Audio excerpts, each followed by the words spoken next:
জাতি নেতা হবে গুন্ডারা, বদমাশ এবং টাকা করে গিয়া দেখছেন যেগুলো যে বিচার হয় কি হয় না? একজন হাইকোর্টে গিয়া দেখছেন কোরআন হাদিস অনুযায়ী চলে কি চলে না? একজন সুপ্রিম কোর্টের বাড়িতে গেছেন এই অনুযায়ী চলে কি চলে না? একজন সংসদের কথা শুনছেন ইসলাম অনুযায়ী সেখানে বক্তব্য হয় কি হয় না? আপনার ধারণা আমি বললাম আলেম ওলামায়ে কেরামের মাজলিস অনেক দামি, অনেক গুরুত্বপূর্ণ এক মাজলিস। ওলামায়ে কেরাম যতদিন জিন্দা থাকবেন দ্বীনের বাতিও ততদিন জ্বলতেই থাকবে। ওলামায়ে কেরাম থাকবে না, দ্বীনের আলো দুনিয়াতে আর জ্বলবে না। বলতে পারেন হুজুর কেন? আমরা দাওয়াত দেব, আমরা দ্বীনের কাজ করব, আমাদের দাওয়াতে দ্বীনের বাতি থাকবে না কেন, জ্বলবে না কেন? না ভাই, সাধারণ মানুষের দাওয়াতে দ্বীনের বাতি স্থায়িত্বভাবে থাকতে পারে না। দেখেন, বাঘের বাচ্চা নিজের শক্তিতে, নিজের ক্যাপাসিটিতে সে বাহিরে খেলা করে না, কারণ বাঘের বাচ্চার হাজারো শত্রু আছে কি নেই? বাঘের বাচ্চার উপর আক্রমণ করে না কেন? পিছনে বাঘ, ওই বাঘের ভয়ে বাঘের বাচ্চার উপরে আক্রমণ করে না। আজকে সাধারণ মানুষ বিভিন্ন জায়গায় দাওয়াত নিয়ে যায়, তাদের উপরে ইসলামের দুশমনরা আক্রমণ করে না কেন? এই আক্রমণ শারীরিক আক্রমণ না, এলমি আক্রমণ। কারণ খ্রিস্টান ইহুদিদের মধ্যে অনেক বড় বড় পণ্ডিত আছে, জ্ঞানী আছে। কেমন জ্ঞানী? আল মুনজিদ আল কামুসের মতো ডিকশনারি, যা দেখে আমরা কোরআন এবং হাদিস হল করি, এই ডিকশনারি লোগাত মুসলমান লেখে নাই, খ্রিস্টানরা লিখছে। হাদিসের উপরে খ্রিস্টানরা যে ধরনের কিতাব লিখছে, অনেক মুসলমান এই ধরনের কিতাব লিখতে পারে। ওরা অনেক জানে। দাওয়াত নিয়ে যখন সাধারণ মানুষ যাবে, খ্রিস্টান কোন পণ্ডিত প্রশ্ন করবে কি নিয়ে আসছো ভাই? এখন কোরআন হাদিসের দাওয়াত। এর মধ্যে তো ভুল আছে। কোরআনের মধ্যে কি আছে? ভুল আছে, হাদিসের মধ্যে ভুল আছে। মানে ধরে নেন আপনাকে প্রশ্ন ঘুরছে, ধরে নাও নবী নূহ আলাইহিস সালাতু ওয়াস সালাম যখন নবী কতজন ছিল? বলবে একজন। আল্লাহ পাক বলেন কাযাবাত কওমু নূহিল মুরসালিন। আল্লাহ পাক বহুত রাসূলের কথা বলছেন, আর তুমি বলছো একজন। দেখো কোরআন ভুল করছে। তুমি বলছো একজন, আসলে একজন, বাস্তবতাও তাই, কিন্তু কোরআন বলছে জমা বহুত। এখন আপনি কি জবাব দিবেন? তাফকিমের জন্য ব্যবহার হয়, তারকিমের জন্য ব্যবহার হয়। আপনি কি জানেন? জানলাম কি, বুঝলাম কি, এতদিন জানছি তো ভুল নাই, এত ভুল। ইমান নিজেরটাও শেষ, যারা ছিল তাদেরটাও শেষ। কিন্তু এই প্রশ্নগুলি করে না কেন? ওরা জানে এই মাদ্রাসার মধ্যে বিভিন্ন জায়গাতে আলেম নামীয় বাঘ আছে। কোন জায়গায় তার সন্তান আক্রান্ত হলেই সে বাঘ গিয়ে তাদের উপরে হামলা করবে, বাঁচিয়ে আনবে। এর জন্য খ্রিস্টান ইহুদিরা সাধারণ মানুষকে আসতে পারে না। বলবে বুখারী নিয়ে আসছে, বুখারীতে ভুল। তুমি জানছো আসাবুল কিতাবে বাদা কিতাবিল্লাহ সহিহুল বুখারী করে ভুল। তাহলে কেন? তাহলে দেখো, যে রাবির ফলে খোদ ইমাম বুখারী তানকিদ করছে, কালাম করছে, যে রাবি ঠিক না, সেই রাবির হাদিস যদি বুখারীর মধ্যে নিয়ে আসে, তাই বুখারী সহিহ থাকে কিভাবে? আমি কি জবাব দেব? কিন্তু এই প্রশ্ন উত্থাপন করে না কেন? ওরা জানে আলেম নামীয় পাগরা বিভিন্ন জায়গায় অবস্থান করতেছে, কোন জায়গায় বিপদে পড়লেই সাথে সাথে হাজির হয়ে যাবে। এই প্রশ্নের জবাব এইটা, এই প্রশ্নের জবাব এইটা। আলেম যদি না থাকতো, কে জবাব দিত আমাকে বলেন? কে দিত বলেন তো? ইমান আপনারও থাকতো না, কাউটা থাকতো না। একজন যতদিন আলেম আছে ততদিন দিনের বাতি আছে, আলেম নাই দিনের বাতি নেই। শোনেন, খুব ভালো মতো বুঝবেন, আবু জাহেল দুনিয়ার থেকে বিদায় হওয়ার পরে ইসলামের বিরুদ্ধে প্রত্যেকটা যুদ্ধের নেতৃত্ব প্রদান করেছেন আবু সুফিয়ান রাদিয়াল্লাহু তাআলা আনহু। তৎকালীন সময় ইসলাম গ্রহণ করেন নাই। উহুদের ময়দানে তার নেতৃত্বে যুদ্ধ পরিচালিত হয়েছিল। কুতিলা মুহাম্মদ, কুতিলা মুহাম্মদ সাল্লাল্লাহু আলাইহি ওয়াসাল্লাম আওয়াজ উঠছে। নিশ্চিত ভাবছে মুহাম্মদ দুনিয়াতে নাই। নবী আলাইহিস সালাতু ওয়াস সালাম উহুদের পাহাড়ের মধ্যে, আবু বকর ওমর রাদিয়াল্লাহু আনহু ছিলেন। আবু সুফিয়ান রাদিয়াল্লাহু তাআলা আনহু যাওয়ার সময় কি বলছিলেন মনে আছে তো? তিনি বারবার প্রশ্ন করতেছিলেন, আবু বকর কি জিন্দা আছো? আবু বকর কি জিন্দা আছো? তিনি জানেন যে নবী নাই। এরপর প্রশ্ন করছে কি, এই প্রশ্ন কেন করলেন? আবু বকর কি জিন্দা আছে? নবী আলাইহিস সালাম বলেন, থামো, কথা বলো না, যাক গিয়ে। যখন কোনো সারা শব্দ নাই, সে ভাবছে আবু বকর নাই। এরপর দ্বিতীয় প্রশ্ন, ওমর কি জিন্দা আছো? ওমর কি জিন্দা আছে? এই প্রশ্ন কেন করলেন? সে তো সবচেয়ে জ্ঞানী ছিল, অনেক বিজ্ঞ অভিজ্ঞ লোক ছিল। এই প্রশ্ন করার কারণটা কি ছিল? এই প্রশ্ন করার কারণটা এইটাই ছিল, আবু সুফিয়ান জানে যদি নবী মুহাম্মদ দুনিয়া থেকে বিদায় হয়ে যায় আর আবু বকরের মতো উত্তরাসুরি যদি জিন্দা থাকে, ওমরের মতো উত্তরাসুরি জিন্দা থাকে, ইসলাম আবার জাগ্রত হয়ে যাবে। ইসলাম মারা যাবে না, ইসলাম ধ্বংস হবে না।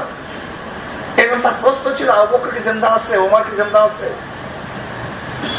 দেখেন, ওলামায়ে কেরাম জিন্দা আছে বিদায় ইসলাম আছে।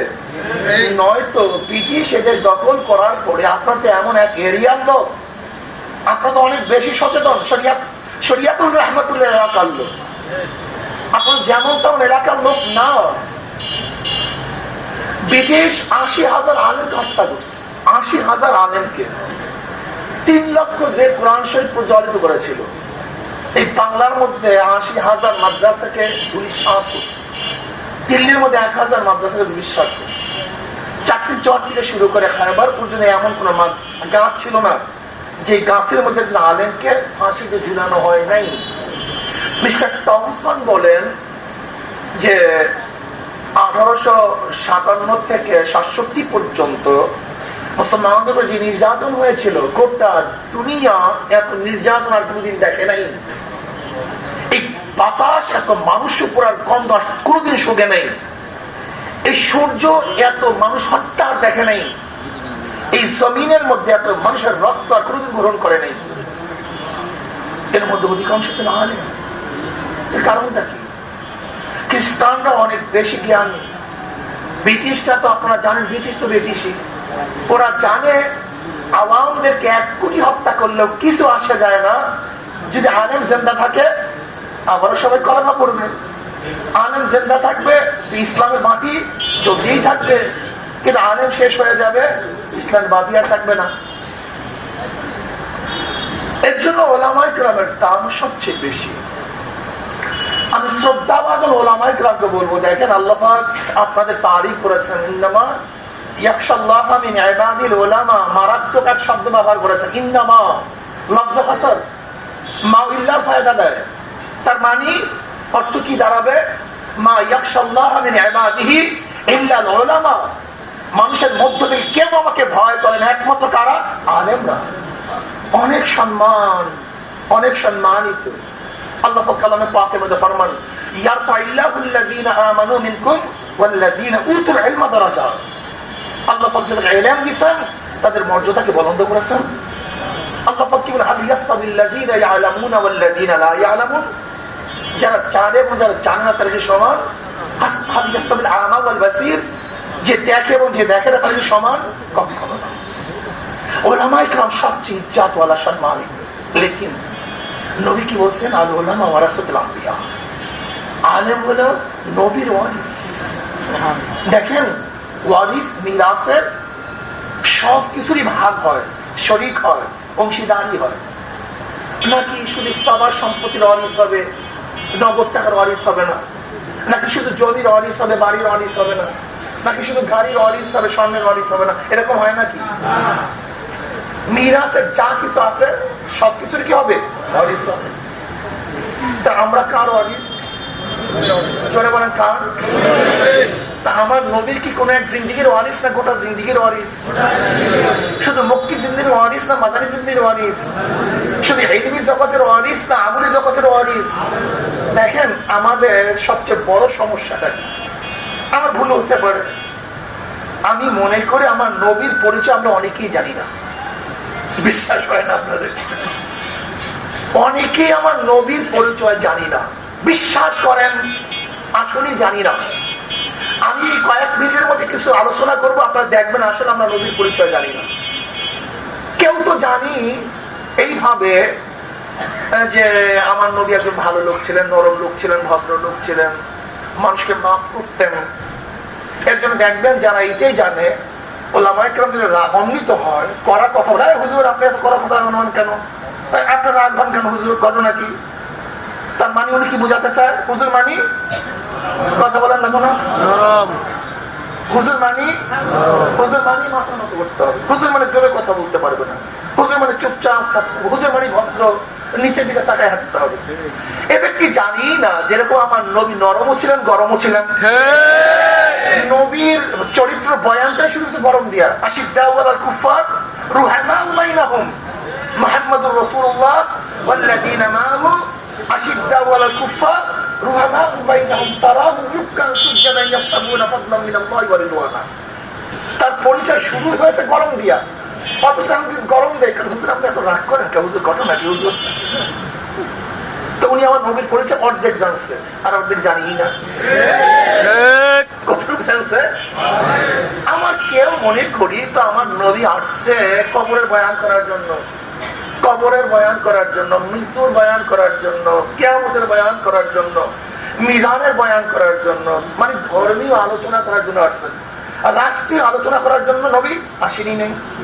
এর জন্য কেউ যদি আমরা রাষ্ট্রের কথা বলি, রাজনীতির কথা বলি, হুজুর আপনি হুজুর হইয়া রাজনীতির কথা বলেন কেন হুজুর, আপনি পীর হইয়া আলোচনা করেন কেন হুজুর?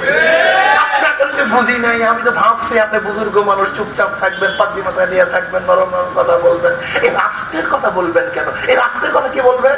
এটা কার্ল মার্কস বলবে, এটা বংশধর বলবে, এটা সক্রেটিস বলবে, এটা প্যানেটো বলবে, এটা অ্যারিস্টটল বলবে, এটা মন্টেস্কো বলবে, এটা লকের বিষয়, এটা রুশোর বিষয়, এটা তো আপনার বিষয় না। এই বিষয়টা আপনার না পেলে নিয়ে আসছেন কেন? তার মানে রাজনীতির কথা বলছেন তো আপনি দুনিয়াদার হয়ে গেছেন, আপনার আল্লাহ শেষ, এটা কেটে দিলাম, চান আপনার আল্লাহ না, আপনার খেলাপতি শেষ, ইমামতিও শেষ। তার মানে এর ধারণা হলো যারা রাষ্ট্রীয় কথাবার্তা বলবে তাদের মধ্যে ধর্মীয় কোন অনুবাদই থাকতে পারবে না। কারণটা কি? এটা রুশ গোটা দুনিয়ার মধ্যে লিবারেল ডেমোক্রেসি করে প্রথম ইসলাম থেকে, ধর্মের থেকে রাষ্ট্রকে আলাদা করে ফেলছে। এর বহু বিশাল ব্যাখ্যা আছে, আমার সময় নেই। আসলে গোটা দুনিয়া প্রথম থিওক্রাসি অনুযায়ী চলতো, থিওক্রাসি ধর্মীয় অনুশাসন অনুযায়ী দুনিয়া চলতো, কিন্তু সেই থিওক্রাসি ছিল ইহুদিদের, খ্রিস্টানদের, বৌদ্ধদের, হিন্দুদের, যারা খোদাই বিধান, নিজের বিধানকে খোদাই বিধান হিসেবে চালিয়ে দিত। যাই হোক, অনেক সংঘর্ষ, সেদিকে আমি যাব না। এদের ধারণা হলো রাষ্ট্র এক জিনিস, ধর্ম কি ভিন্ন জিনিস। এর জন্য দেখবেন সেকুলারদের মূল থিওরি হলো রাষ্ট্র এক, ধর্ম ভিন্ন, ধর্মের সাথে রাষ্ট্রের কোনো সংযুক্ততা নাই। অথচ আমার নবী কি ছিলেন? আমার নবী কে? দেখেন, নবী আলাইহিস সালাতু ওয়াস সালাম মসজিদের ইমাম ছিলেন, বদরের ময়দানের ইমাম তিনিই ছিলেন, ইমামের নেতা। আমার নবী মসজিদের ইমাম ছিলেন, উহুদের ময়দানের নেতা আমার নবী ছিলেন। উহুদের ময়দানে, খন্দকের ময়দানে আমার নবী নেতৃত্ব প্রদান করেছেন। আমার মসজিদে নববীতে বক্তৃতা আমার নবী করেছেন। কি বুঝলেন? আমার নবী যেরকম ধর্মের উপর দান, রাষ্ট্রের উপর দান। কিন্তু আমাদের অবস্থা কি হয়েছে? যারা রাষ্ট্র ধরছি তারা ধর্ম ছাড়ছে, আর যারা ধর্ম ধরছি তারা রাষ্ট্র ছাড়ছে। বিশ্বাস হয় না আপনাদের? এখানে নিশ্চয় আওয়ামী লীগের ভাইরা আছেন, বিএনপি, জাতীয় পার্টি, জাসদ, বাসদ, বিভিন্ন দলের ভাইরা এখানে আছেন। দেখেন, আমি তো প্রশ্ন করি, আপনার নেতা, আপনার নেত্রী, আপনার ম্যানিফেস্টো, আপনার পরিচিতি, নীতিমালা একদিন এই কথা বলছে আপনার নেতা, এই তুমি এই কাজ করো, তোমার মৌত ইমানের সাথে হবে, তুমি এই কাজ করো, কবরের মধ্যে আযাব হবে না, তুমি এই কাজ করো, কিয়ামতের ময়দানে আরশের নিচে জায়গা পাবা, তুমি এই কাজ করো, তোমার আমলনামা ডান হাতে পড়বে, তুমি এই কাজ করো, পুলসিরাত পাড়ি দিয়ে মাওলানা জান্নাতে চলে যাবে। আচ্ছা বলেন তো আওয়ামী লীগের বাবারা, এই বক্তৃতা কি আপনার নেতা করছে? নেত্রী, দল, ম্যানিফেস্ট, নীতিমালা, পরিচিতি নাই, শুধু রাষ্ট্র। যদি ব্যর্থ, যদিও কি বিএনপির মধ্যে এই প্রোগ্রাম নাই, জাতীয় পার্টির মধ্যে, জাসদের মধ্যে, বাসদের মধ্যে নাই। শুধু প্রোগ্রাম কি রাষ্ট্র উন্নয়ন উন্নয়ন উন্নয়ন উন্নয়ন উন্নয়ন উন্নয়ন, রাস্তাঘাট অমুক তমুক অমুক তমুক, যদিও ব্যর্থ, কিন্তু শুধু যেটা বলেন রাষ্ট্র রাষ্ট্র রাষ্ট্র, ধর্ম নাই। আমরা যারা ধর্ম ধরছি তারা অবস্থা কি? মওয়াত, কবর, কিয়ামত, মিজান, উসরাত, জান্নাত, জাহান্নাম। বিধবার খানার অবস্থা কি করবে জানি না। মিসকিনদের অবস্থা কি আমার জানা নেই। গৃহহীনদের গৃহের ব্যবস্থা কি করবে খবর নাই। যারা চিকিৎসাহীন ধুকে ধুকে মরছে তাদের চিকিৎসা ব্যবস্থা কি করবে? আজকে যে বাচ্চাটা পড়া পয়সার অভাবে টাকার অভাবে শিক্ষিত তো পারছে না, তার শিক্ষার ব্যবস্থা কি করবে? আজকে যারা জুলুমের শিকার, মাজলুম মানুষের পাশে কে দাঁড়াবে? আজকে কেসাসের আইন পড়বো, প্রয়োগ কি করবে? হুদুদের মাসালা পড়বো, পড়াবো, এর বাস্তবায়ন কি করবে? আজকে আল্লাহর জন্য আল্লাহর হুকুমাত বাস্তবায়ন কি করবে? এটা আমার কাজ না। এটা কার কাজ? এটা কার কাজ? ফেরেশতার কাজ, জিনদের কাজ। হ্যাঁ, তুমি ইসলাম জানো না, ইসলাম বুঝো না, নবীকে চেনো নাই। দেখেন ওলামায়ে কেরাম খুব ভালো মতো বুঝেন, বোঝার চেষ্টা করেন। জনাব মুহাম্মদ রাসূলুল্লাহ সাল্লাল্লাহু আলাইহি ওয়াসাল্লাম ফতোয়া দিয়েছেন। ফতোয়া কে দিয়েছেন? আইন প্রণয়ন কে করছেন? আমার নবী। আইন বাস্তবায়ন করার জন্য মাহওয়াল, স্থান কে তৈরি করছেন? আমার নবী। আইন প্রয়োগ কে করছেন? আমার নবী। ফতোয়া আমার নবী দিচ্ছেন। আইন প্রয়োগের মাহওয়াল, স্থান তিনি তৈরি করেছেন, হামাওয়ারি জায়গা যেখানে প্রয়োগ করা যায়, আবার বাস্তবায়নও আমার নবী করেছেন। কিন্তু ওলামায়ে কেরাম তার ওয়ারিস। আচ্ছা, আমাদের অবস্থাকে ফতোয়া তো দেই, বাস্তবায়ন আছে কি নাই খবর নাই। এটা প্রয়োগ হয় কি হয় না জানাই নাই। এ তো আগের কথা, ব্রিটিশ পর্যন্ত ফতোয়া দিতে পারতাম, কিন্তু এখন ফতোয়া দেওয়ার ক্ষমতা আপনারা রাখেন না। পারলে তালাকের মাসালা জানতো, এই আমি হযরত আকরাম সাহেব হুজুরকে বলবো, পারলে তালাকের মাসালা জানতো, নেকার মাসালা জানতো, যে এই বছরে বিবাহ বসতে পারবা, বিবাহ দিতে পারবা তোমার মেয়েকে। 14 বছর পারবেন আপনার মেয়েকে বিবাহ দিতে পারেন? তো দেখি দেখি তো আপনার ছেলেকে 14 বছর বিবাহ করাতে পারেন কিনা, দেখি পারেন কিনা। ইসলাম কি বলে, আইন কি বলে? ফতোয়া দিতে পারবেন না, বাস্তবায়ন দূরের কথা, দূরের কথা অনেক।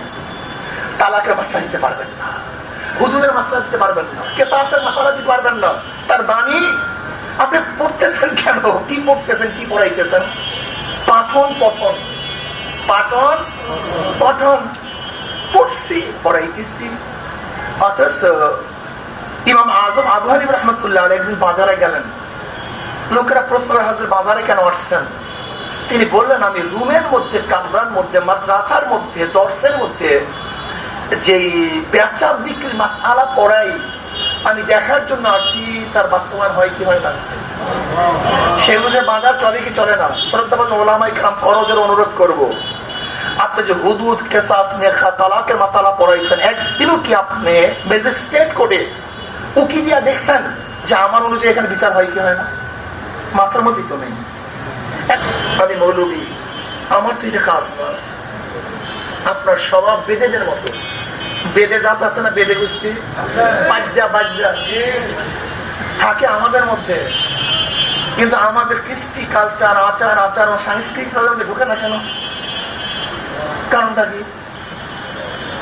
যদিও থাকে আমাদের মধ্যে, কিন্তু ওদের বাবার থেকে যে জ্ঞান পেয়েছে, ওই জ্ঞানী পেয়েছে, ওর দাদার থেকে, ওর তালুর থেকে, ও নতুন কোন চিন্তা করার সুযোগই পায় না।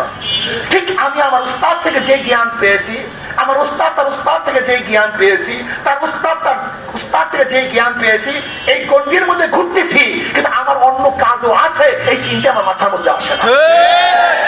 শুধু কি তাই? আজকে দেখেন, সরকার দলের হয়, রাষ্ট্র সবাই হয়। সরকার কার হয়? রাষ্ট্র। আমরা এই রাষ্ট্রের জনগণ, এই রাষ্ট্র আমাদের, এই মাটি আমাদের, এই বাংলাদেশের প্রত্যেকটা ইঞ্চির মালিক এদেশের জনগণ, প্রশাসনের মালিক জনগণ, এদেশের সম্পত্তির মালিক জনগণ।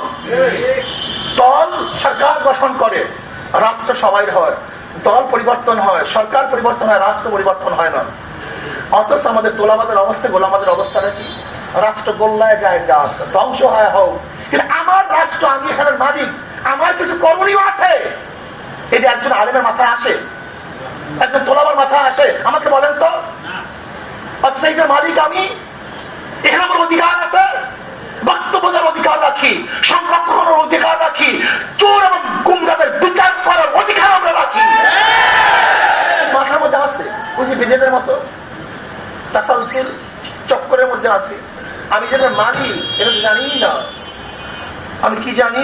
এটা মালিক ইউনিভার্সিটির পোলাপান, এইটার মালিক কলেজের ছেলেরা, এইটার মালিক ওই লুচ্চ এবং গুন্ডা যারা হাজার হাজার বোতল মদ আমদানি করে, যারা 21 বছর বয়সের মানুষদেরকে মদ পান করার অনুমতি প্রদান করে, যারা হাজার হাজার লক্ষ লক্ষ কোটি কোটি টাকা দেশ থেকে পাচার করে, এদেশের মালিক তারা। এটা আমরা মালিক না। কাজে ওরা বক্তব্য দিবে, ওরা আলোচনা করবে, ওরা বিপ্লব করবে, ওরা সংগ্রাম করবে, ওরা ক্ষমতায় যাবে। আমি ছাগলের 3 নম্বর বাচ্চা? তোমার মাথার মধ্যে আগে ঢুকাও, এই রাষ্ট্রের মালিক আমি। বরং যারা চুরি করে তারা রাষ্ট্রের মালিকানা নিতে পারে না, যারা চুরি করে না তারাই মালিক হতে পারে। আমি আমার সম্পত্তি চুরি করি কেমনে? কাজে এটা আমার সম্পত্তি না, এটা আমার না। যারা চোর, টাকা পাটপার, এদেশকে লুটপাট করে, তারা এদেশের মালিকানা হারিয়ে ফেলছে। বরং ওদেরকে বিচারে কাট করা, দাঁড় করা উচিত। আমরা এতদিন কি জানতাম? বরাদ্দ হয় 100 টাকা, চুরি হয় 70 টাকা, কাজ হয় 30 টাকা। এখন জানলাম কি পরিকল্পনা মন্ত্রী কি বললেন? পরিকল্পনা মন্ত্রী কি বললেন? বাজেট করি 100 টাকা, গ্রামে কোথাও 10 টাকা, 90 টাকাই কি 90 টাকা চুরি হয়েছে। আমাদের কোনো দায়িত্ব নাই?